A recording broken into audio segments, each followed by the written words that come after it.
Hey everybody, Lance Danger here. I just wanted to talk briefly about the whole demonetization of smaller YouTube channels, myself included. Now, I'm sure a few of you that have watched my videos know that about a year and a half ago I made a video about Google suspending my monetization for 30 days because my channel started getting an amount of views that normally it doesn't have. If you want, you can check my video out by clicking on the annotation at the top right of the corner, somewhere around up there, right about now. Now, I was mad back then because in the end of the day, while they evaluated my channel those 30 days, the big thing was that I was only over, I think, 62 cents that I had earned that month. So yeah, 62 cents. Now, I wasn't mad because of the monetization for those 30 days or over the 62 cents. I mean, obviously I survived without those 62 cents, or I got it eventually anyway, credited to my monetization at the time. But it was more frustration over the fact that I was starting to put more effort into my videos and uploading more consistently. And when monetization got suspended and my channel faced the very real risk of being taken down, I felt angry for somehow being punished for my channel actually starting to grow because people were getting more into it. Quite frankly, because I was getting into making the videos at the time. And I wasn't the only one. Others started commenting on my video that the same thing happened to them. In a nutshell, if just one person maybe found your channel and decided to binge watch it, the automated programs from Google would automatically see that as suspicious and automatically put your channel under review, which meant you could still upload videos, but you couldn't make money off of them. And of course, after the 30 days ended, there was no viewer fraud on my part, so the channel went back to normal. But I admit my feelings towards making videos, at least on YouTube, changed. Now, flash forward to 2017, and the Adpocalypse 1 happened when you had to have 10K channel views to be able to even be eligible to be a YouTube partner, be a part of the YouTube partnership program. Now, my channel had been around for like 10 years by that point, so I was pretty well over the threshold. And usually when you have a good standing with the company, meaning no community strikes nor copyright strikes, if you were a partner, you'd remain a partner after any change has been made. Which brings us to now.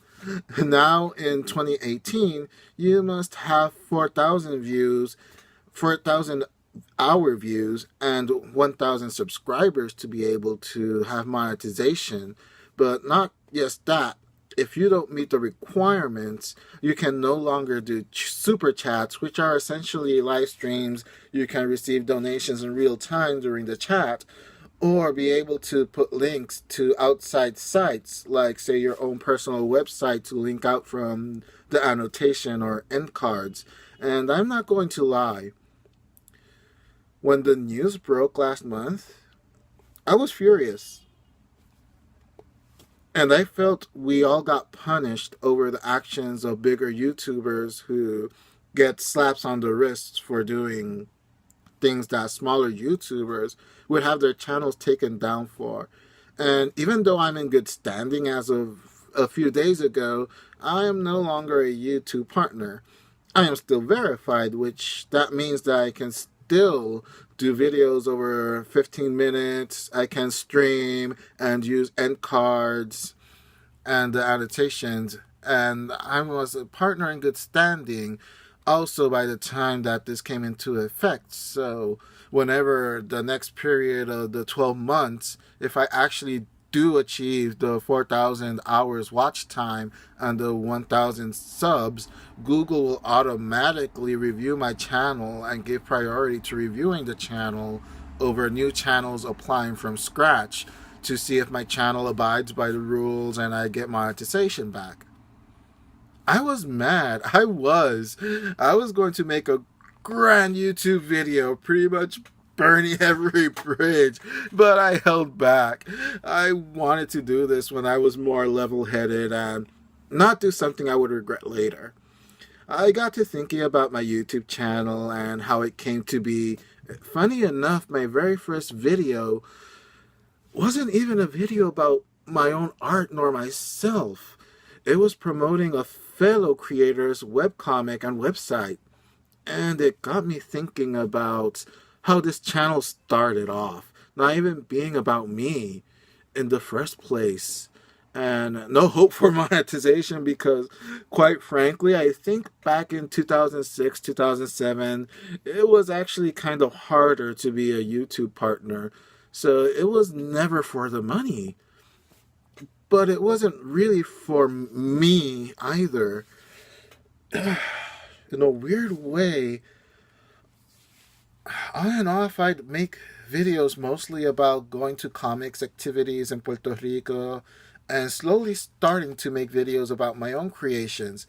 Then a few years back, I discovered the 100 Days of Making Comics Challenge on YouTube and Facebook, which motivated me to do these videos as well. And then after making a podcast with two friends of mine, I decided to make my own podcast as well. And that's when I slowly kind of felt this channel becoming mine. I was taking ownership over my voice, if that makes sense. In real life, I am shy, introverted, and have gone through many things that would drive anyone else crazy. I know I've had my fair share of depression. It almost feels like there's always a new challenge to come up from out of nowhere, like an RKO. And once my anger subsided, I just said to myself, to hell with this. I mean, this whole thing, it's just another challenge. If anything, this should be the rebirth of my channel. This thing that just happened, this is me taking ownership of my channel. And I will eventually likely make the new threshold. And you know what? I will probably be the last person to even know because I'll be too busy looking too good in my videos to even care if I make money off of it.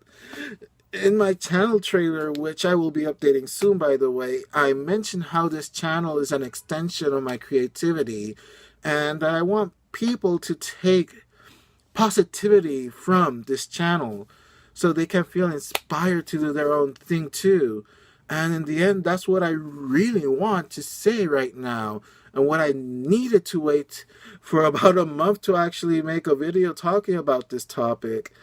If you feel like you can never be a YouTube partner again, or if you're afraid about not being able to reach that goal of 4,000 hours and 1,000 subs, do it anyway.